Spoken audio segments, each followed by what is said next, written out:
Before we start this podcast, I'd like to give a shout out to my sponsor, Jalen Abrams. You can check him out on www.jelanabrams.com. He makes beats and he does anything with music. Also, if you'd like to contact me, my information is on richardjowers.com. That's Richard, JOWERS.com, or Jowers, WBB, on any social media platform. Thank you.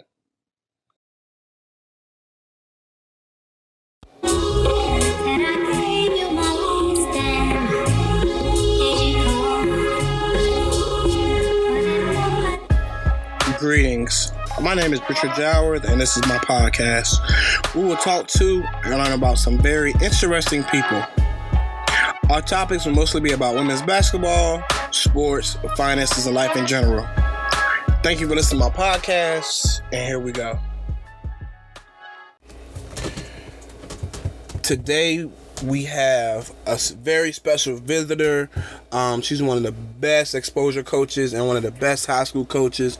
She has coached with Jordan Brand. She coached at Hamilton Heights, and she also coaches with FBC. I would definitely like to thank Coach Keisha Hunt and just invite her here. Coach Hunt, how are you? I'm good. It's a pleasure to be here. It's good to talk to you. Definitely. I like to start off by saying I've coached against Coach Hunt, and she beat me down. She always has good players. They always go really hard, and you can't say anything more.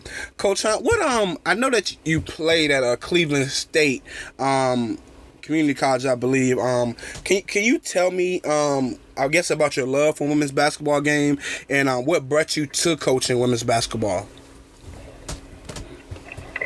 Well, it initially started with just a general love for sports. Basketball was my favorite. I was always a tomboy, playing outside, playing sports. I was very competitive. So I needed an outlet for my competitiveness, and after a while, growing up, they wouldn't let me play with the boys anymore, so I went over to girls basketball and just fell in love with the spirit that the young ladies have towards the game, and I just thoroughly enjoy it. Okay. I can definitely say that you definitely raised some very competitive daughters as well. They're really good. I remember playing against them again, man, and all of your team, I think, takes your competitiveness and put it on the floor. Can you tell me about Hamilton Heights and FBC? Sure. Well, first, Hamilton Heights, it's a very small, independent school. I don't think people realize how small it is. It has about 60 to 70 students in the high school from 9th to 12th grade.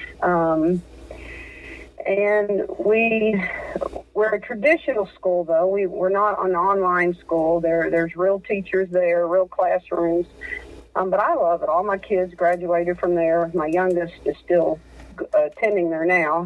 Real family-oriented. And the administration, they love basketball, too. And they just really allowed us to take the program to a national level. And it's really a unique experience that you get a small school environment, family feel, but yet we compete with the best of the best. So it's like the best of both worlds. I love coaching there. It's a good school. Definitely. I actually coached at a private school in Mount Zion, and I know some of the kind of things that you guys deal with there, whether it be having foreign players or players from the area. How do you see yourself? I guess how do you see the school growing? Do you see it kind of staying around the same size? Do you see it getting bigger in the near future? Well, never before has the administration ever really wanted to get it bigger, because it was, it was designed to be a family-sized school. Okay. But within this last year or two, they're starting to entertain the idea of making it a little bit better, a little bit bigger, I mean. So So I do think it will grow, but that's probably another 5 to 6 years down the road. Bigger facilities, bigger buildings, bigger gym. Maybe the girls will have a locker room. So it is on the verge of starting to expand, but that's a few years down the road still. Yeah, and it's kind of a rarity to see a program that has a really good men's program and a really good girls program. So I think that's definitely awesome that Hamilton Heights can, I guess, have that type of prestige in the basketball world. Can you speak on the issues that you see in women's basketball and girls basketball today? Well, I think that this is really an exciting time for women's basketball. Never before we were sort of like the stepchildren of basketball, but I really think we are about to just to blow up with everybody else realizing what we've all known, that women's basketball is exciting. We can bring a gym, up on their feet, yelling and screaming, just as good as an exciting men's game. But I think that was sort of like a secret. We knew it, but we weren't out there for everybody else to know. And I think with the, all the work that's been done in the past with, great basketball players, great coaches, people who's really advocated for women's sports, we're starting to get that message out there. And I think the rest of the world is realizing, hey, this is pretty good basketball, really the best of both worlds. We can run the structured set plays, the old-timey basketball, but we also are athletic and, can dunk and, hit jump shots and, throw shots in the stands. So, it's exciting. And I think really that's been the biggest issue, is just getting other people to realize what we've already known, that women's sports is, just as exciting as men. So, I think we're just about to really just have a big explosion of what we're really capable of doing. Yeah, I think we're just basically just scratching the surface, man. I think. Yes. I think a little bit different from what Jordan said, but I think our sky's the limit, man. So I had a question for you. Most definitely. Right. What do you see as a characteristic of a good basketball player? I know you had definitely talented players. So can you give me the characteristic of what do you think a good basketball player is? Well, I think the first thing, the most important thing, is basketball IQ. That elevates any player's game. And then, there has to be something special about that player, too. And it doesn't always have to be the same thing. It could be just a, knockdown shot, defense, just the ability to really understand the intricacies of plays and carry them out. But something special about that player, and that person knows what is special about them and uses that to the best of their ability. I also think a great basketball player is a good teammate, and is able to not only create and elevate their own game, but can make their teammates better. I think that is the most important characteristics of good basketball players. Okay. I know you have definitely been honored to coach foreign players as well at the high school level. Can you tell me some of the things that you do with foreign players that have been different, and how do you kind of, gain that relationship with them? Maybe it being like a language difference, or maybe just kind of a style or culture difference. How do you kind of, show them who you are and what kind of things you like to do with the different foreign-born players that play for you?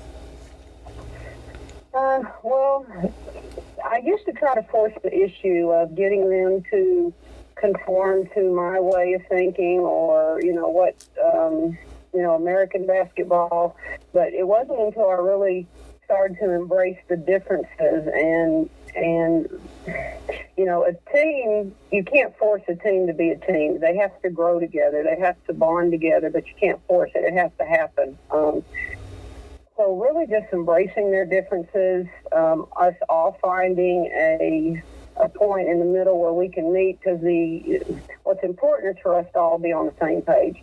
And it doesn't have to be what page I think we need to be on or what page they want to be on, but we all have to be on the same page. So really just bonding together, spending a lot of time together,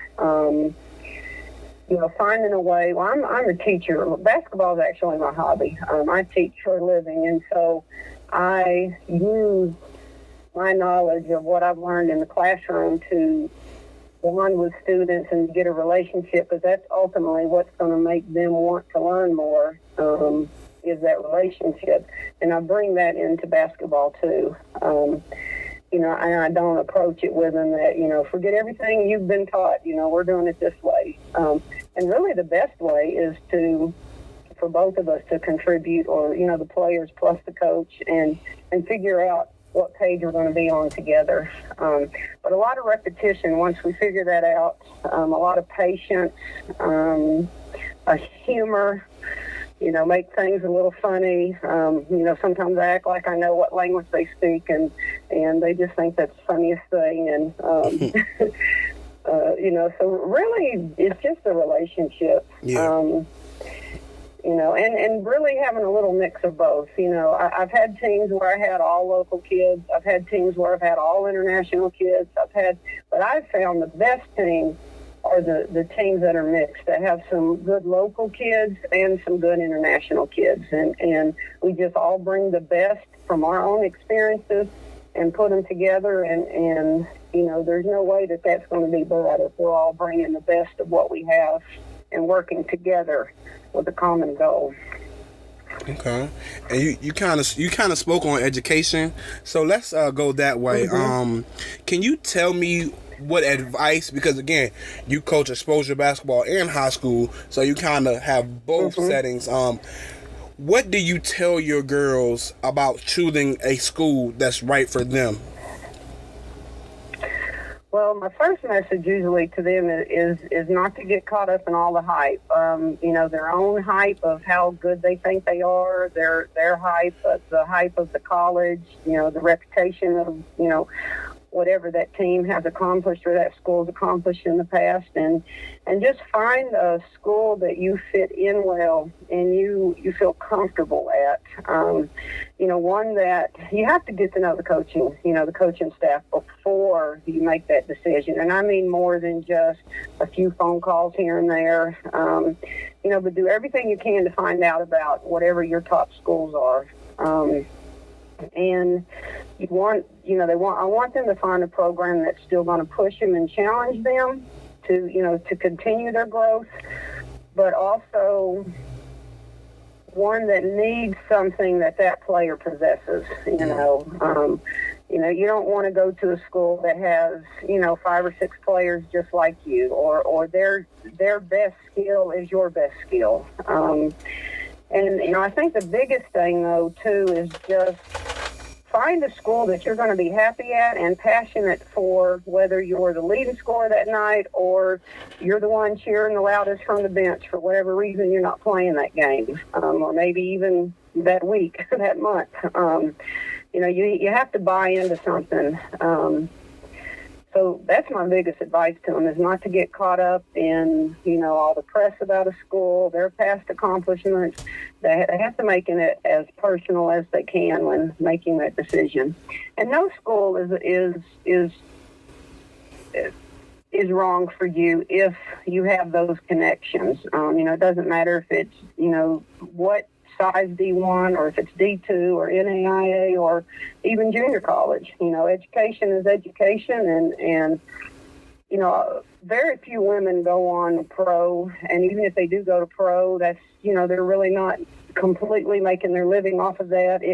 It's more of a job, and so I want them to learn that it's a job in college too, and whether you don't play again after you get your diploma, you use that basketball your job to get a free education and not graduate in debt with thousands of dollars of student loans.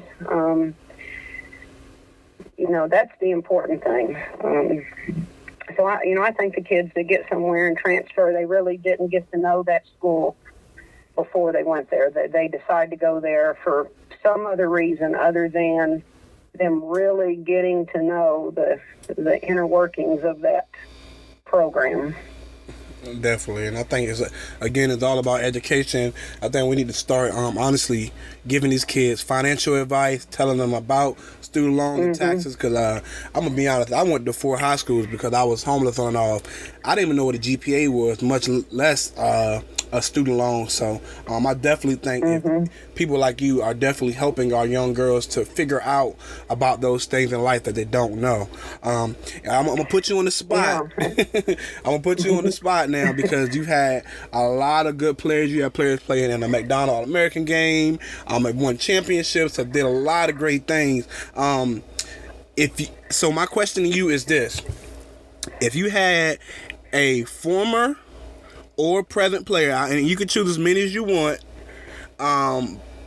to shoot the last second shot in a championship game, who would you choose and why?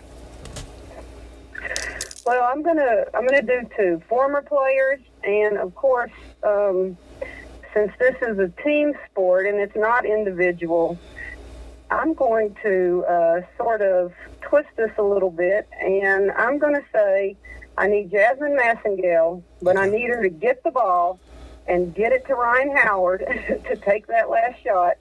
And then I've got Elizabeth Balagoon underneath the rim just in case Ryan misses it for the rebound.